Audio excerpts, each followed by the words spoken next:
오늘 하나님께서 우리에게 주신 말씀은 내 백성을 보내라 말씀 제목으로 우리 하나님 말씀 증거하겠습니다. 어, 우리 어제 모세가 세 가지 훈련을 받았다 그 얘기까지만 하고 끝이 났어요. 여러분 교재 11페이지 보시면 모세가 어떤 훈련을 받게 됐는지 세 가지가 나와 있습니다. 11페이지 구속사의 세 번째 방법, 지도자를 준비시킴. 여기 보시면 모세가 어떻게 훈련되어졌는지 우리가 알 수 있죠. 첫 번째는 모세는 경건한 가정에서 신앙 교육을 잘 받았습니다. 두 번째는 애굽 궁에서 리더십과 또 군사 모든 그 세상적인 학문들을 잘 배울 수 있는 기회가 있었죠. 또 더 나아가서 광야에서 철저하게 낮아지는 훈련, 종 훈련을 통해서 모세는 영적 지도자로 세워지게 됩니다. 먼저 가정에서 모세가 어떻게 교육을 받았는지 한번 생각해 보겠습니다.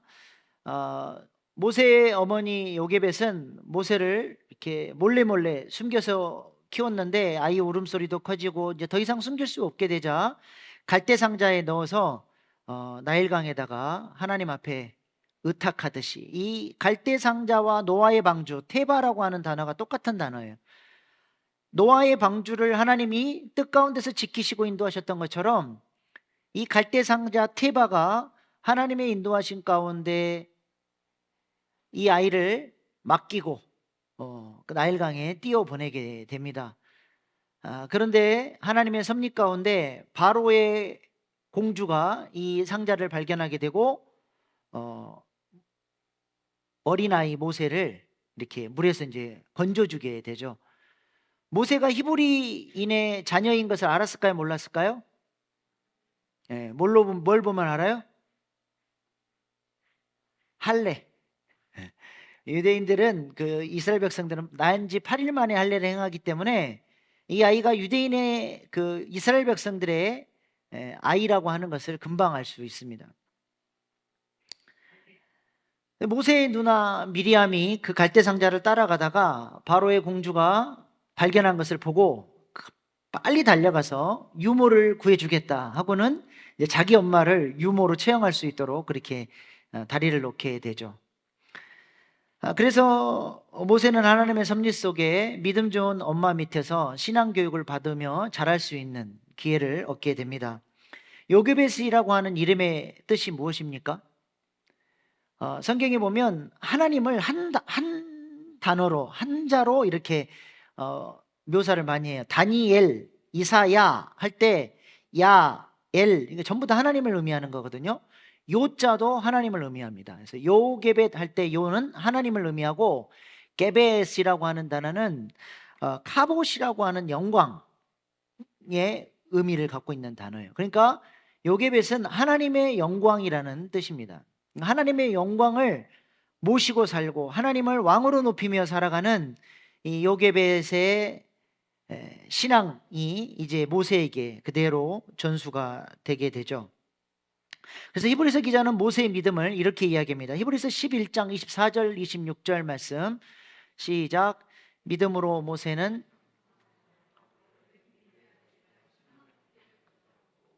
도리어 고난받기를 잠시 죄악의 낙을 누리는 것보다 더 좋아하고, 믿음으로 바로의 공주의 아들이라 칭함받기를 거절하고 하나님 나라를 위해서 하나님께서 상 주신 것을 바라보고 헌신할 수 있는 믿음이 모세에게 있었다는 거죠. 나중에 바로의 궁에서 자라지만 모세는 자신이 누구인지, 어떤 정체성을 가지고 살아야 되는지 이것을 분명히 알고 있었던 사람이라는 것입니다. 이 믿음이 바로 엄마의 신앙교육에서 나온 것이죠. 그래서 하나님은 잠언 22장 6절 말씀에 우리에게 이렇게 말씀하십니다. 시작. 마땅히 행할 길을 아이에게 가르치라. 그리하면 늙어도 그것을 떠나지 아니하리라. 모세의 어머니가 모세를 계속적으로 키울 수 없었지만 어릴 때 모세의 가슴 속에 하나님의 말씀과 비전을 심어 놓으니까 모세가 바로의 궁궐에서 자라면서도 믿음이 흔들리지 않고 하나님의 사람으로 살아갈 수가 있었다는 것입니다. 요게벳과 같은 믿음의 부모님들 우리가 다 될 수 있기를 소망합니다. 그래서 가정 안에서 신앙교육이 일어나야 돼요. 교회에다가 맡기면 안 됩니다. 일주일에 1시간으로 승부가 안 나요. 일주일이 168시간인데 167시간은 세상 속에서 완전히 묻혀 있다가 딱 1시간 교회 와서 예배 드리는 걸로 신앙교육을 다 시키고 있다고 착각하시면 안 된다는 거예요. 가정에서 신앙교육을 시키지 않으면 이 치열한 영적 전쟁에서 우리 자녀들의 마음을 하나님께서 도장을 찍고 너는 내 것이다 라고 말하는 자녀로 키워내기가 굉장히 어렵습니다. 그래서 우리가 우리 부모들이 믿음을 가지고 자녀들을 믿음 안에서 잘 양육할 수 있도록 기도하고, 또 부모로서 공부도 좀 하셔야 돼요. 자녀 마음 이해하기 같은 거 이제 앞으로 우리 교회에서도 그런 그 공부들을 좀 개설을 하려고 그래요. 말들이 얼마나 거친지 애들을 그냥 말로 다 죽여버리면서 사랑한다 그래요. 말 한마디가 아이의 영혼을 살리기도 하고 죽이기도 한다는 사실을 기억하셔야 됩니다. 그래서 책 한 권 추천해 드릴게요. 이 시대를 사는 따뜻한 부모들의 이야기 원투, 이 시대를 사는 따뜻한 사람들의 이야기 원투, 4권의 책이 있는데요. 그 책만 읽어봐도 우리의 언어를 어떻게 사용해야 하는지 잘 가르쳐 줍니다. 우리가 살리는 부모들, 믿음의 부모들 다 될 수 있기를 소망합니다. 우리가 모세에 대해서 오해하는 것 중에 하나가, 모세가 애굽 사람 한 명을 죽이잖아요. 그때 실수로 죽였을까 일부러 죽였을까요? 네? 모세가 애굽 사람을 한 명 이렇게 이제 살해하게 되는데 일부러 죽였어요? 실수로 죽였어요? 네, 일부러 죽였습니다. 출애굽기 2장 11절 12절 말씀 보세요. 모세가 장성한 후에 한 번은 자기 형제들에게 나가서 그들이 고되게 노동하는 것을 보더니 어떤 애굽 사람이 한 히브리 사람 곧 자기 형제를 치는 것을 본지라 좌우를 살펴 사람이 없음을 보고 그 애굽 사람을 쳐 죽여 모래 속에 감추니라. 의도된 살인이에요. 이 사건은 모세가 쿠데타를 일으킨 사건입니다. 이 사건을 통해서 이스라엘 백성들이 자신을 지도자로 높여주고 그들을 데리고 무엇인가 정치적인 혁명을 일으켜 보려다가 실패한 사건입니다. 이 사건이 실패로 돌아가면서 바로는 바로 모세를 잡아 죽이려고 했죠. 아니, 왕자가 싸움 말리다가 어떻게 잘못해서 실수로 사람 죽였습니다 하면 될 건데 그런 사건이 아니었다는 거예요. 모세도 즉각적으로 망명길로 떠날 수밖에 없었던 그런 사건이었습니다.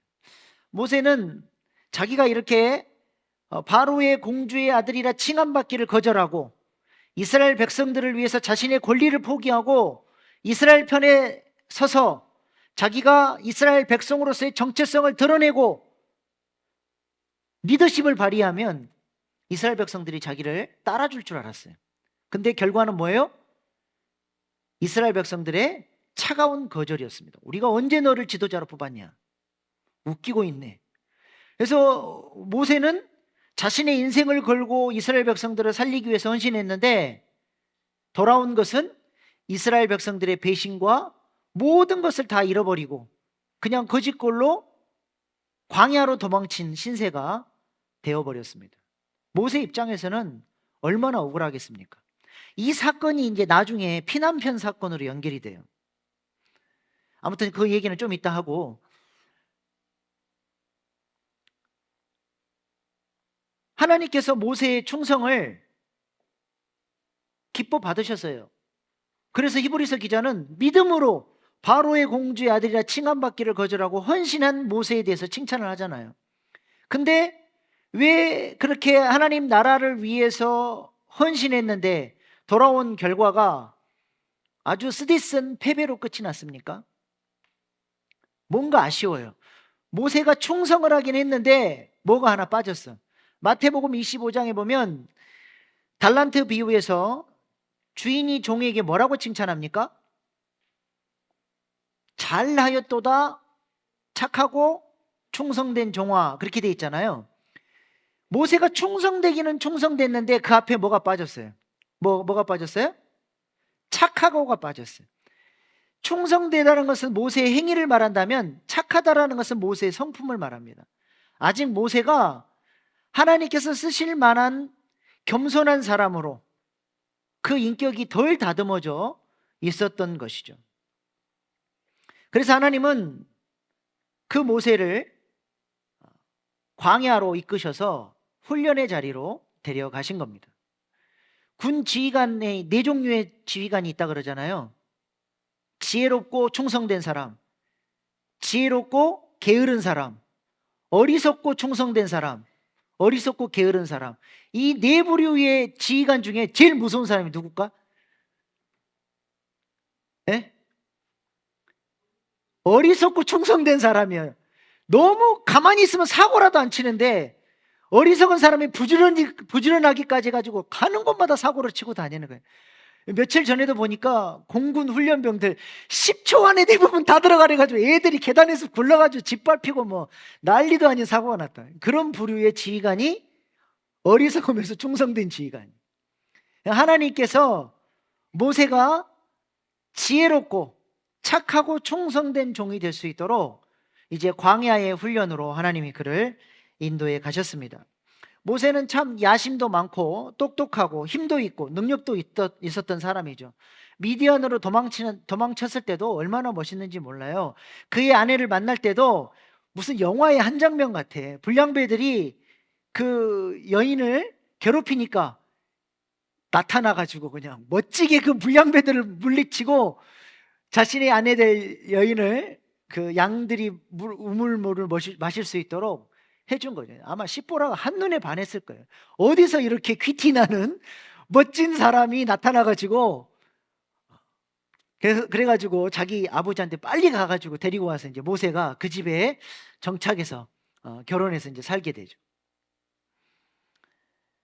그는 꿈도 많고 야심도 많았던 사람이죠. 그래서 첫 번째 아들이 태어났는데 그 아들의 이름을 게르솜이라고 지어요. 그게 무슨 말이냐면 이방에서 계기됐다. 이 말은 무슨 말이에요? 내가 돌아갈 곳이 있다는 거예요. 내가 이렇게 끝날 인생이 아니라는 거예요. 나는 이집트로 돌아가서 무엇인가 한가락해야 되는 사람인데 내가 지금 이러고 있는데 기회만 있으면 간다. 그런 야심이 모세 안에 이글이글 타올랐던 사람입니다. 근데 40년 동안 하나님이 얼마나 굴려버렸는지 박살이 나버렸어요. 너무 탁월하고 똑똑하고 힘도 있고 지혜도 많으니까 그거 깨트리는 시간이 몇 년이 걸렸어요? 40년이 걸렸어요. 40년. 하나님께서 모세의 헌신을 받으실 수가 없었던 게 바로 이런 모세 안에 강력하게 자리 잡고 있었던 자기의 때문입니다. 그 자기의를 깨트리기까지 40년 동안 하나님께서 광야에서 모세를 아주 그냥 맷돌짝으로 갈아버린 고운 가루가 될 때까지. 그래서 모세가 얼마나 박살이 나버렸는지 출애굽기 3장 11절 이제 하나님이 찾아와서서 모세에게 애굽으로 가라 그러는데 뭐라 그러는지 보세요. 모세가 하나님께 아뢰되 내가 누구이기에 바로에 가며 이스라엘 자손을 애굽에 인도하여 내리까 저는 그럴 만한 사람이 못 됩니다. 또 출애굽기 4장 10절 모세가 여호와께 아뢰되 오 주여 나는 본래 말을 잘하지 못하는 자니이다. 주께서 주의 종에게 명령하신 후에도 역시 그러하니 나는 입이 뻣뻣하고 혀가 둔한 자니이다. 저는 이제 말도 할 줄도 모르고 그냥 시골 할아버지 양이나 치는 그런 사람이지 그런 대단한 일을 할 사람이 아니라는 거예요. 또 출애굽기 4장 13절 모세가 이르되 오 주여 보낼 만한 자를 보내소서. 아주 박살이 나버렸습니다. 낮아질 대로 낮아진 거죠. 40년 동안 하나님은 모세의 신발 벗기는 작업을 하신 거예요. 신발 벗기는 작업. 옛날 그 당시의 종들은 신발을 신을 수가 없었어요.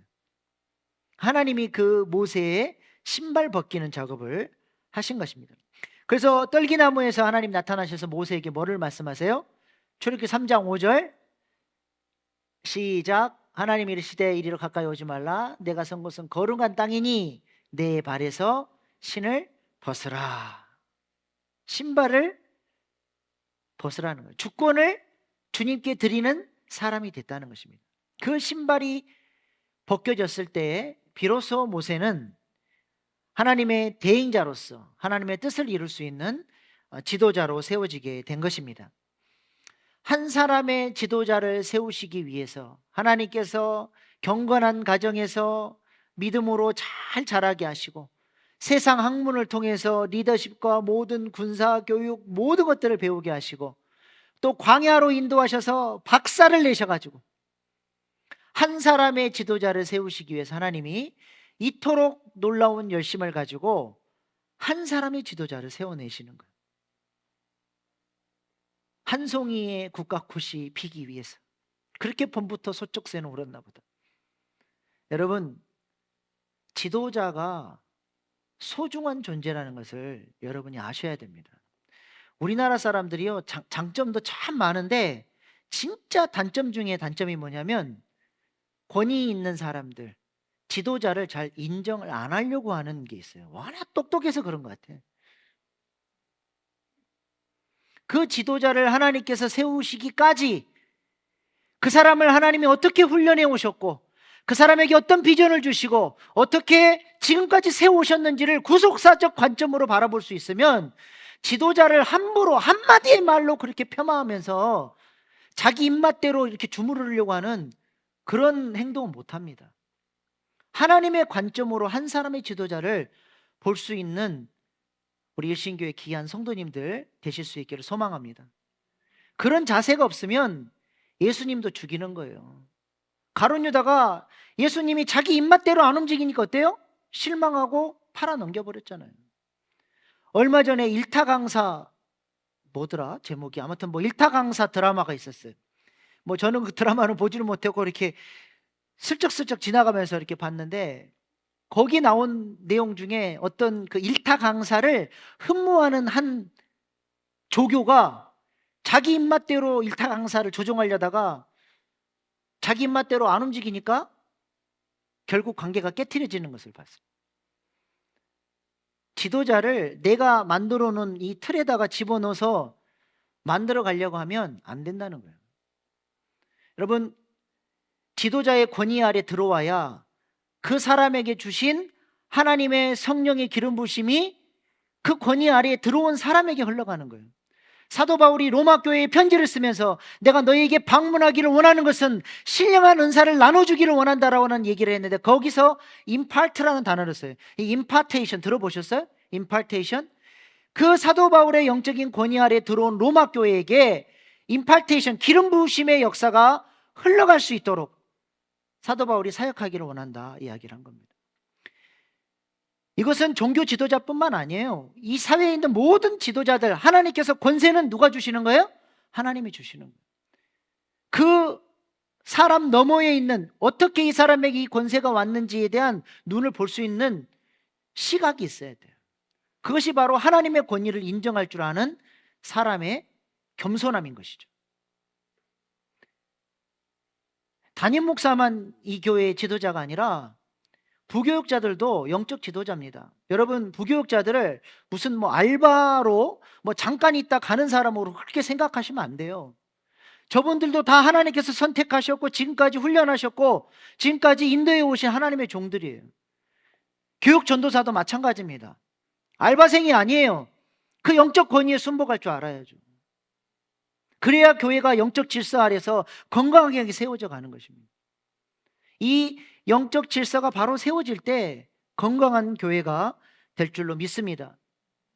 한국교회 트렌드 2023이라는 책이 있어요. 거기 보면 플로팅 크리스찬이라는 개념이 나와요. 둥둥 떠다니는 크리스찬. 어느 누구의 영적 권위도 인정하지 않고 그냥 이 교회에서 좋은 말씀 있다면 듣고 저 교회에서 좋은 프로그램 있다면 따라가고 이 교회 저 교회에 막 다니면서 자기는 많이 배웠고 놀라운 훈련을 받았다고 하지만 그 사람은 교인이 아닙니다. 자기의 몸된 교회를 섬기고 생명으로 연결된 공동체가 없으면 그 사람은 교인이 아니에요. 그 영적 질서 안에 들어가서 훈련되어지고 그 몸된 교회 안에서 하나님께서 맡겨주신 사명들을 잘 감당할 때 하나님께서 기뻐하시는 그리스도인이 될 수 있는 것입니다. 우리 일신교회 귀한 성도님들이 이 하나님의 부여하신 영적 질서 아래서 하나님께서 흘려보내주신 기름 부으심을 충만하게 받으시고 건강한 그리스도인들로 세워져 갈 수 있기를 소망합니다. 모세는 이렇게 신발이 벗겨졌어요. 여러분은 신발이 벗겨졌습니까? 벗겨져 가고 있습니까? 벗을 생각이 없으십니까? 예수를 믿으면서 자꾸 깨트려져야 돼요. 예수님 닮은 모습들이 우리 안에 나타나야 됩니다. 사람을 대하는 태도가 달라지고 말 한마디를 해도 덕이 있고 살리는 말을 하고 무엇인가 삶 속에 예수 그리스도의 향기가 나타나는 그런 사람. 그래서 하나님께서 넌 도끼몬이다. 하나님께서 인정하신 잘 훈련되어진 하나님의 일꾼. 하나님은 우리를 그 도끼몬으로 세우시기 위해서 계속해서 우리 삶 가운데 훈련을 시키시는 거예요. 그 훈련을 우리가 40년이나 받을 이유가 없죠.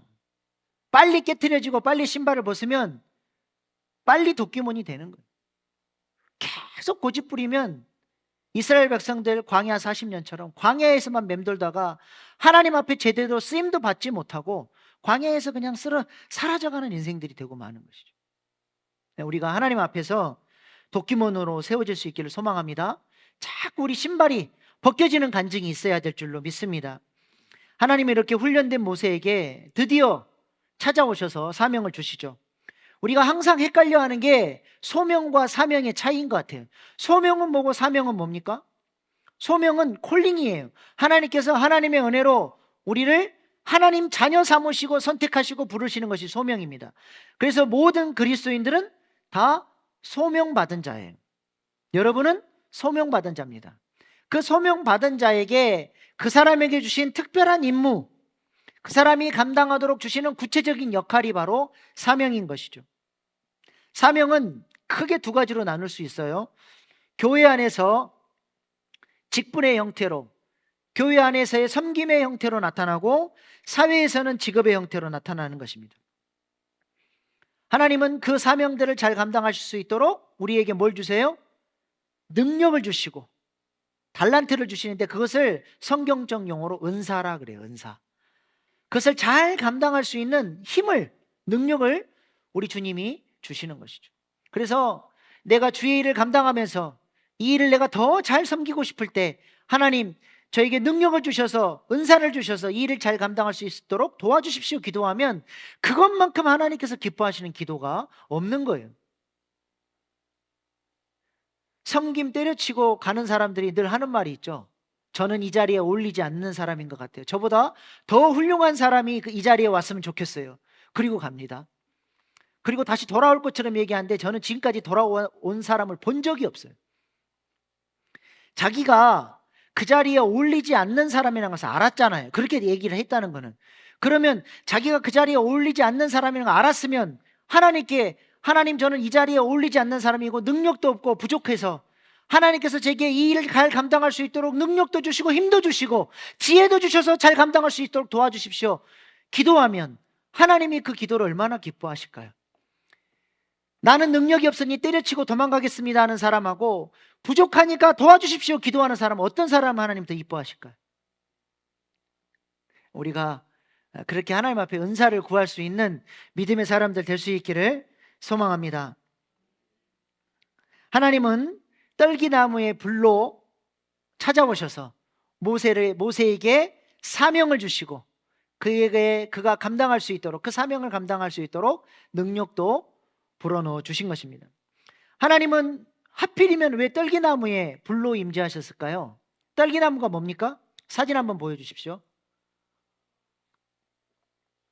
저 광야에 그냥 널브러져 있는 덤불, 그냥 아무짝에 쓸모없는 먼지 수북히 쌓인 가시덤불이 저게 떨기나무예요. 왜 하필이면 저기에 임하셨을까요? 아마 모세는 광야에서 저 떨기나무를 뭘로 저는 이제 제 나름대로 성경을 묵상하면서 상상을 했어요. 도대체 저 떨기나무는 뭐에 썼을까?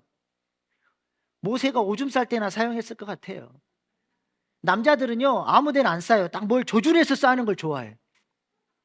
그래서 여러분, 우리 교회는 그게 없는데, 그 가끔 어떤 변기들, 그 공중화장실 가보면 남자 변기에 사진 한번 보여주세요. 파리가 있어요, 파리가. 그거 아셨어요? 저렇게 파리가 그림이 딱 있어요. 저걸 딱 조준해서 파리를 맞춰가지고 흘리지 말라고 저 해놓은 거예요. 저도 저게 이제 저 생각이 난 거예요. 제가 이제 가시덤불을 보다가. 그래서 설교 준비하다 한번 찾아봤어요. 도대체 왜 변기에다 파리를 그려놨을까? 근데 저게 엄청난 효과가 있다는 거예요. 절대로 남자가 흘리지 말아야 할 것은 눈물만이 아닙니다. 제발 흘리지 마세요. 막 아무리 써붙여놓고 경고를 해도 안 통하는데, 저 파리 한 마리 그려놨더니 엄청나게 효과가 좋고 안 튄다는 거예요. 저걸 어디서 개발했냐면 네덜란드에서 개발했어요. 네덜란드 공항에서부터 저걸 했는데 실험을 해보니까 엄청난 효과가 있는 거예요. 그래가지고 우리나라도 도입을 해가지고 파리 한 마리씩 있는 거예요. 우리 교회도 매직으로 파리 한 마리 그려놨든지 뭘 점을 찍어놓든지 하나 해야 될 것. 모세가 떨기나무를 뭐 그런 거나 사용했지, 뭐 떨기나무는 아무짝에 뭐 쓸모없는 그런 나무인 거죠. 그런 하찮은 나무라는 것입니다. 근데 그 하찮은 나무에 하나님의 영광이 임하니까 어때요? 모세가 불이 붙었는데 타지 않아서 가까이 가려고 하니까 하나님의 음성이 들립니다. 가까이 오지 마라. 이곳은 거룩한 곳이니 내 발에 신을 벗으라. 하나님의 영광이 임하니까 영광스러운 장소, 감히 범접할 수 없는 장소로 변해버린 거예요. 오줌이나 싸던 그 하찮은 나무가 이제는 접근도 못할 영광스러운 나무가 된 거예요. 모세는 이 모습 속에서 자신의 비전을 봤을 것입니다. 40년 동안 광야에서 버려진 자처럼 어느 누구도 찾지 않는, 그래서 자기 스스로도 하찮은 존재라고 생각할 수밖에 없었던 그 인생에 하나님이 찾아오셔서 내가 너와 함께 하겠다는 거예요. 떨기나무에 임한 그 하나님의 영광이 너에게 함께 하겠다는 겁니다.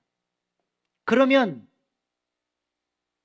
네가 스스로 생각하기에도 하찮은 존재지만 너로 말미암아 모든 사람들이 그 권위 앞에 벌벌 떠는 바로마저도 너를 두려워하게 될 것이고 네가 이스라엘 백성들을 건져내는 일에 쓰임받게 될 것이다. 하나님이 이 비전의 말씀을 모세에게 준 겁니다. 그러면서 모세에게 가슴 떨리는 말씀을 하시죠. 내가 이스라엘 백성들의 고통을 보고 듣고 알고 너를 통해 내려가서 그들을 건져내고 인도하여 영광스러운 그 자리까지 데려가려 하노라.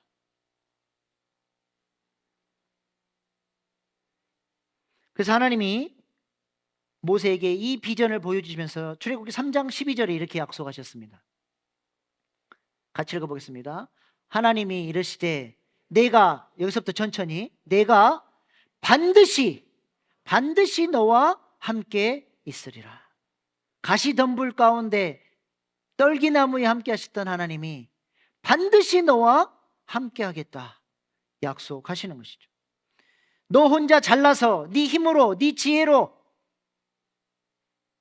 해보려고 했을 때는 실패했지만 이제는 내가 능력으로 너와 함께 하겠다는 거예요. 그래서 모세의 생애를 정리를 해보면 처음 40년은 나는 할 수 있었다, 나는 할 수 있다. 근데 그 다음 40년은 뭐예요? 나는 할 수 없다로 바뀌죠. 근데 그 다음 40년은 어떻게 바뀌어요? 하나님이 나를 통하여 하신다. 하나님이 나를 통하여 하신다. 이렇게 변화되어져서 하나님과 동행하면서 하나님의 대행자로서 모세가 쓰임받게 되는 것입니다. 하나님이 함께 하시니까 모세가 어떤 존재가 됐어요? 오줌 싸게 떨기나무가 거룩한 땅이 된 것처럼 출애굽기 7장 1절 말씀에 보니까 모세는 바로에게 신과 같이 위대한 존재로 서게 됩니다. 또 11장 3절에 보니까 바로뿐만 아니라 바로의 신하와 모든 애굽 백성들이 모세를 두려워하고 심히 큰 존재로 바라보는 모세의 그 영적인 영향력이 어마어마하게 확장이 된 것을 우리가 확인하게 됩니다.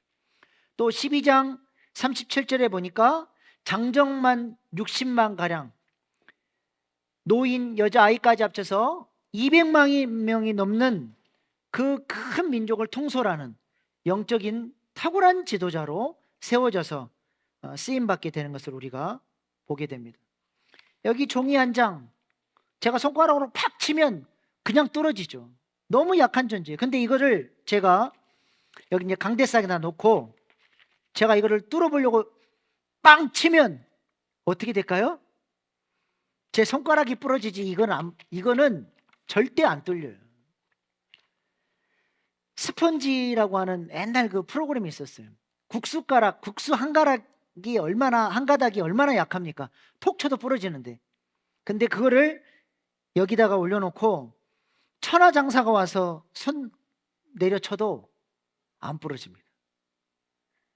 종이도 약하고 국수도 약하지만 그 뒷배경이 누구냐?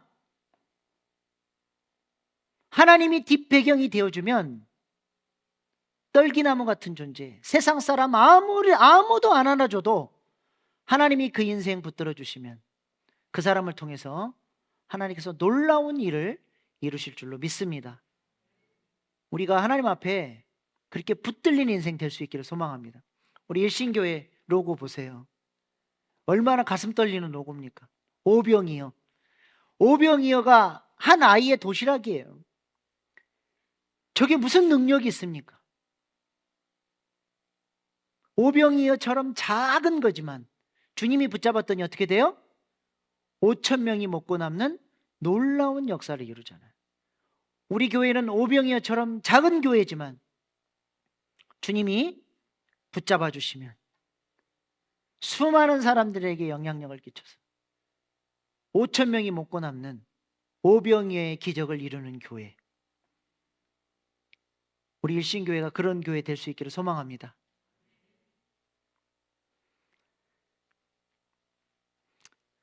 모세는 이렇게 떨기나무 비전을 통해서 사명을 받게 되었고, 이제 그 사명을 감당할 수 있도록 사장에서 하나님께서 세 가지 능력을 그에게 이제 주시죠. 은사를 주시는 거예요. 여러분 교재 11페이지 이 모세의 사명 3번 보시면 모세와 동행하시는 증거로서의 표적 세 가지가 나오죠. 이 세 가지가 뭐냐? 모세가 광야에서 훈련받았던 세 가지 주제고, 모세가 신발을 벗었던 세 가지 신발입니다. 하나님은 이미 모세에게 그것을 능력을 훈련을 통해서 다 주셨어요. 근데 그것을 지금 정리를 해서 다시 한번 하나님의 모세에게 말씀을 하시는 것입니다. 첫 번째로 모세가 하나님으로부터 받았던 능력은 하나님의 능력의 지팡이를 붙잡게 된 것입니다. 모세의 오른손에 뭐가 있어요? 하나님의 능력의 지팡이가 있는 거예요. 이 능력의 지팡이를 가지고 바로와 대결하고 애굽의 영적인 존재들, 신들과 대결하며 영적 전쟁에서 승리하고, 이것을 통해서 바위에서 물도 내고 홍해도 가르고 하나님의 놀라운 기적이 하나님의 능력의 지팡이를 통해서 나오게 됩니다. 이 모세가 이 하나님의 능력의 지팡이를 어떻게 받게 됩니까? 하나님은 모세에게 지금 네가 의지하고 있는 그 지팡이를 던지라고 먼저 말씀을 하셨죠. 모세는 젊었을 때는 자신의 힘을 의지했고, 이제 광야에서 힘이 빠지니까 지팡이를 의지하고 있었습니다. 모세가 의지했던 것의 정체가 무엇인지를 하나님이 지금 폭로시켜서 보여주는 거예요. 네가 지금 의지하고 있는 거 던져봐라는 거예요. 그것을 딱 던지는 순간 뭘로 바뀌어요? 뱀으로 바뀌어요. 그 뱀이 모세를 공격하려고 하자 모세가 두려워서 도망가게 됩니다. 자기가 믿고 의지하고 이것이 살 길이라고 생각했던 그것이 하나님의 명령으로 나보니까 그것이 결국에는 자기를 죽이는 뱀이었다는 사실을 알게 되는 것이죠. 그렇다면 이 뱀을 우리가 어떻게 이길 수 있습니까? 뱀 잡아봤어요? 저는 어릴 때 시골에서 자라가지고 뱀 많이 잡았어요. 시골 애들이 뱀이다 그러면 제일 먼저 뭘 드는 줄 아세요? 짱돌을 찾아요. 짱돌을 들고 막 달려갑니다. 그리고 어디를 깨트릴까요? 머리를 깨트려요. 상식이에요. 시골 꼬맹이들도 머리부터 깨는 걸 알아요. 그래야 안전하다는 걸 알죠. 근데 하나님께서 이 뱀을 잡으라고 그러는데 비상식적인 이야기를 하십니다. 출애굽기 4장 4절 시작. 여호와께서 모세에게 이르시되 내 손을 내밀어 그 꼬리를 잡으라. 네. 꼬리 잡으면 어떻게 돼요? 독사한테 물려요. 죽는 거예요. 근데 하나님께서 말씀하시니까 그 말씀대로 순종했더니 어떻게 됩니까? 그 뱀이 이제 하나님의 능력의 지팡이로 바뀌게 되는 것입니다. 뱀을 이길 수 있는 방법, 내 삶을 유혹하고 넘어뜨리고 나를 공격하는 죄로부터 승리할 수 있는 비결, 하나님의 말씀을 의지하는 겁니다. 내가 살아왔던 방식과 다르고 내 상식과 달라도 이것이 하나님의 말씀이다 그러면 그 말씀의 원칙대로 살아보는 거예요. 그 말씀의 원칙대로 살아봤더니 그 말씀의 순종을 통해서 하나님의 능력이 나타나는 겁니다. 얼마나 고집들이 센지 하나님의 말씀의 원칙을 가르쳐줘도 그대로 살아보려고 노력하지를 않아요. 왜 무서워? 나는 그렇게 안 살아왔는데. 아이고 피곤해. 어떻게 내가 그렇게 살아요? 뱀 꼬리를 잡으라는 거예요. 두려워도 잡으라는 겁니다. 신뢰가 안 돼도 한번 해보라는 거예요. 잡았더니 하나님의 지팡이로 바뀐 줄로 믿습니다. 그것이 바로 뱀을 이기는 능력인 거예요. 모세가 그렇게 순종함으로써 하나님의 능력의 지팡이를 붙들 수 있게 됐고 그 지팡이로 애굽의 신들을 물리치고 하나님의 대행자로서 쓰임받을 수 있게 된 것입니다. 두 번째로는 나병을 치유할 수 있는 능력을 받게 되죠. 하나님께서 모세에게 가슴에 손을 넣으라 그래요. 손을 딱 넣었어요. 뺐더니 어떻게 됐어요?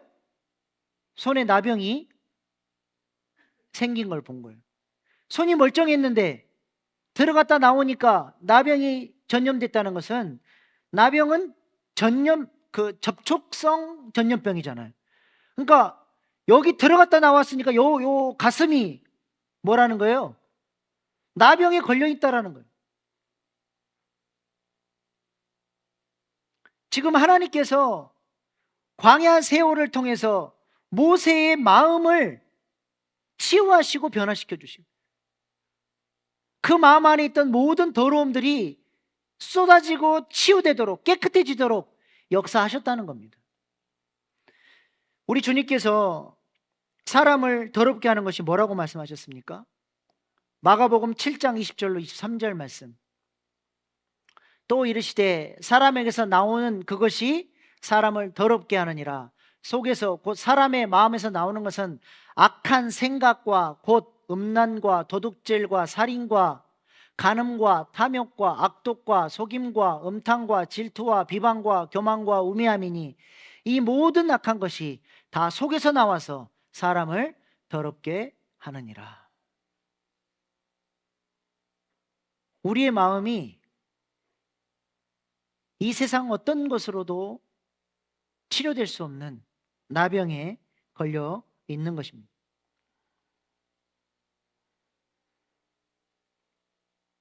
타락한 사람에서 마음에서 나오는 이 온갖 더러운 것을 우리는 어떻게 치유할 수 있습니까? 이것도 마찬가지. 치유하시고 회복하시는 하나님의 말씀의 영향력 아래에 들어갈 때에 계속적으로 우리 마음 가운데 성령의 생각이 공급되어지고 하나님의 말씀이 공급되어지고 영적인 양식이 공급되어져서 우리 안에 있는 이 부패성들을 눌러가면서 치료하면서 점점 성화되어져 가는 것입니다. 그리스도인들은 이 싸움을 평생에 가야 할 싸움인 것이죠. 하나님께서 모세에게 나병이 전염된 손을 다시 넣으라고 했더니 어떻게 됐어요? 말씀대로 순종했더니 치유가 일어나게 된 것입니다.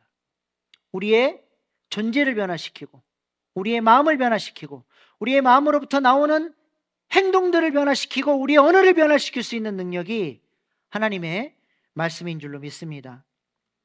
하나님은 모세에게 그 말씀의 능력을 주시고, 그 말씀을 따라 살아가면서 그 말씀을 백성들에게 전하고, 그 말씀대로 이스라엘 백성들을 인도할 수 있도록 말씀의 능력을 모세에게 주셨습니다. 그래서 이스라엘 백성들이 모세의 인도를 따라 하나님께서 말씀하신 대로 순종했더니 어떤 일이 일어났습니까? 하나님의 영광이 이스라엘 백성들 가운데 임하게 됩니다. 출애굽기 40장 16절 말씀, 모세가 그같이 행하되 곧 여호와께서 자기에게 명령하신 대로 다 행하였더라. 40장, 출애굽기 40장은 하나님의 영광이 임하는 장이거든요.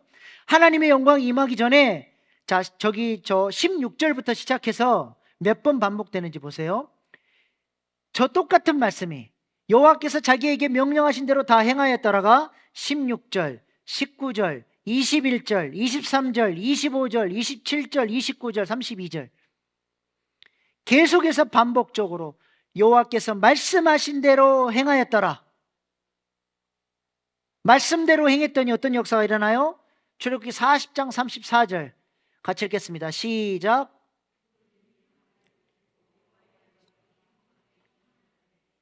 말씀대로 순종했더니 여호와의 영광이 충만하게 임하는, 하나님의 영광을 모시는 영광스러운 백성들로 세워지게 됐다는 것입니다. 얼마나 영광이 강력하게 임했던지 모세마저도 능히 서서 그 영광을 감당할 수가 없어서 그 영광 앞에 들어갈 수가 없었습니다. 하나님은 우리를 이 영광 가운데로 초청하십니다. 오늘 밤 누가 이 하나님의 영광의 초청 가운데 들어가시겠습니까? 하나님의 말씀으로 충만하게 채워지고 순종함으로써 우리의 마음이 하나님의 영광을 모시는 지성소 될 수 있기를 소망합니다. 하나님의 말씀을 지식으로 배우면 안 되고 삶의 원리로 붙잡으셔야 돼요. 내가 지키고 살아가야 할 하나님 나라 백성의 법도 이 말씀의 통치 아래 내 인생을 내가 하나님 드립니다. 그 인생을 하나님이 붙들어 주시는 것입니다. 마지막으로 나일 강물을 피로 바꾸는 능력을 모세는 공급받게 되죠. 나일강은 애굽의 젖줄입니다. 여름이면 시계처럼 정확하게 언제나 어김없이 나일강은 범람합니다. 그 범람을 통해서 새로운 비옥한 흙을 나일강이 쫙 몰고 와서 홍수를 통해서 이스라엘의 애굽의 농경지에 새 흙으로 쫙 덮어줘요. 얼마나 비옥한 땅인지 그곳에 곡식을 심으면 풍성한 열매들을, 결실들을 맺게 되는 것이죠. 그래서 오랜 시간 애굽 문명은 풍요로움을 누리면서 나일강의 선물을 받아 누렸습니다. 그래서 애굽 사람들은 나일강을 어머니처럼 숭배하고 젖줄로 여기며 그렇게 의지하며 살아왔습니다. 그런데 하나님께서는 모세를 통해서 그 강물이 피가 되게 하셨어요. 피가 됐다는 것은 심판받았다는 겁니다. 그들이 우상으로 섬기는 그 나일강의 신이 하나님으로 말미암아 심판받은 거예요. 그 심판을 통해서 나일강이 너희를 풍요롭게 하고 너희의 젖줄이 아니라 만왕의 왕이신 하나님이 너희 인생의 주권자이시고 하나님이 너희의 공급자이시고 하나님이 너희의 영혼의 젖줄이라고 하는 사실을 하나님께서 가르쳐 주신 것입니다. 모세는 광야 훈련을 통해서 이것을 철저하게 깨달은 사람이죠. 나일강이 우리를 먹여 살리는 것이 아니라 하나님이 우리의 생명줄이라는 사실을 볼 수 있었고 믿을 수 있는 영적인 눈을 가진 사람이었습니다. 이제 애굽에서 종살이하는 이스라엘 백성들에게 그들의 영적인 눈을 열어서 같이 혁명이 일어나서 애굽이 그들에게 풍요를 주고 애굽이 그들을 목을 살리는 것이 아니라 하나님이 인생의 주인이시고 하나님을 따라가야 하나님이 하늘 양식으로 채워주신다라고 하는 새로운 가치 체계, 새로운 삶, 새로운 왕국의 질서를 모세는 그들에게 가르쳐야 하고 인도해야 하는 사명을 받은 것입니다. 그래서 광야에서 식량이 떨어졌을 때 애굽에서 따라 나왔던 이스라엘 백성들은 아직 훈련이 안 되다 보니까 어때요? 우리를 죽이려고 여기로 끌고 나왔냐, 하나님을 원망하고 모세를 대적하고 돌로 치려고 합니다. 그러나 이미 광야를 통과하고 이 영적인 눈이 있었던 모세는 어떻게 해요? 하나님 앞에 엎드려서 하늘을 바라보며 하나님께서 부어주실 양식을 구하게 되는 것입니다. 하나님께서 이스라엘 백성들을 왜 광야로 인도하셨어요? 하늘 보고 바라보고 사는 훈련, 하나님이 내 인생의 공급자이시라고 하는 사실을 가르쳐 주시기 위해서 일부러 광야로 데려가셔서 아무것도 양식을 얻을 수 없는 그곳에서 하늘만 바라보고 살 수 있도록 그렇게 하나님이 그들을 훈련시키신 것입니다. 이 문제가 해결되지 않으면 그들은 여전히 나일강을 그들의 숭배의 대상으로 생각하고 믿고 살아가게 되는 것이죠. 여러분은 이 부분에 대해서 어떤 훈련을 받고 있습니까? 뱀, 두 번째는 나병, 세 번째는 나일강.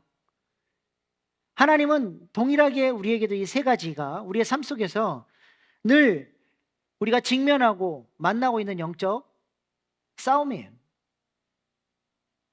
제가 미국에서 공부했던 아주사 퍼시픽 대학교의 영성신학 교수였던 리차드 포스터는 돈, 섹스, 권력이라고 하는 책을 통해서 사탄의 왕국에서 이 세 가지를 가지고 사람들을 유혹하고 자신의 밑에서 종노릇하면서 살아가도록 이끌어간다고 이야기를 합니다. 오늘 모세가 훈련받았던 이 세 가지와 저 책 다시 띄워주세요. 돈, 섹스, 권력 한번 연결시켜 보세요. 돈은 뭡니까? 돈은 하나님, 우리 예수님께서도 만몬, 그냥 돈이 아니라 돈 너머에 영적 세력이 있다는 거예요. 이 세상 사람들은 돈을 사랑하고 돈을 숭배하면서 뱀의 지배 아래 살아가는 거죠. 뱀을 의지하고 돈을 의지하고 무엇을 의지하며 살 것이냐, 이 싸움을 하는 겁니다. 섹스는 뭡니까? 마음의 정욕이죠. 우리 마음 안에서 나오는 악한 탐심과 정욕들로 하여금 우리를 더럽히고 더 나아가서 이 세상을 더럽히면서 그렇게 온 세상을 병들게 하면서 사람들이 살아가고 있는 거예요. 이것으로부터 끊고 우리는 인생의 목적이 그런 정욕을 추구하는 인생이 아니라 하나님의 뜻을 추구하는 인생, 하나님 말씀대로 행하였더라, 그 말씀의 진리를 붙잡기 위해서 성화되어져 가는 사람으로 살아가야 한다는 것이죠. 마지막 권력은 뭐예요? 세상 질서죠. 나일강의 세상 질서를 따라야 잘 살 수 있다고 착각하고 하나님의 말씀의 원칙을 따라 살지 않는 사람들의 모습인 것입니다. 이 세 가지가 바로 애굽의 질서고 사탄의 질서입니다. 여러분은 어떤 왕국에서 지금 살아가고 계십니까?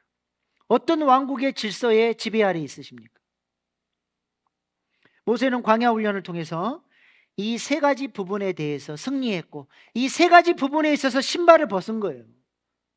그래서 하나님이 영적 지도자로 세워서 이스라엘 백성들을 건져내는 일에 하나님의 대행자로 모세를 사용하신 것입니다. 그래서 그의 손에 무엇이 들려 있었습니까? 출애굽기 4장 20절, 모세가 그의 아내와 아들을 나귀에 태우고 애굽으로 돌아가는데 모세가 하나님의 지팡이를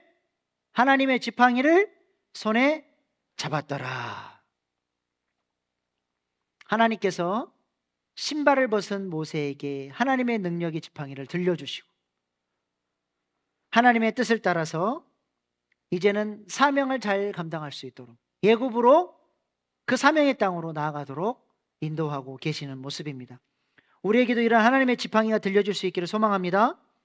목회자들을 위해서 기도할 때 이런 사역자가 될 수 있도록 기도해 주시고, 여러분들 또한 그런 사명자가 될 수 있도록 기도하실 수 있는 믿음의 사람들 되실 수 있기를 소망합니다.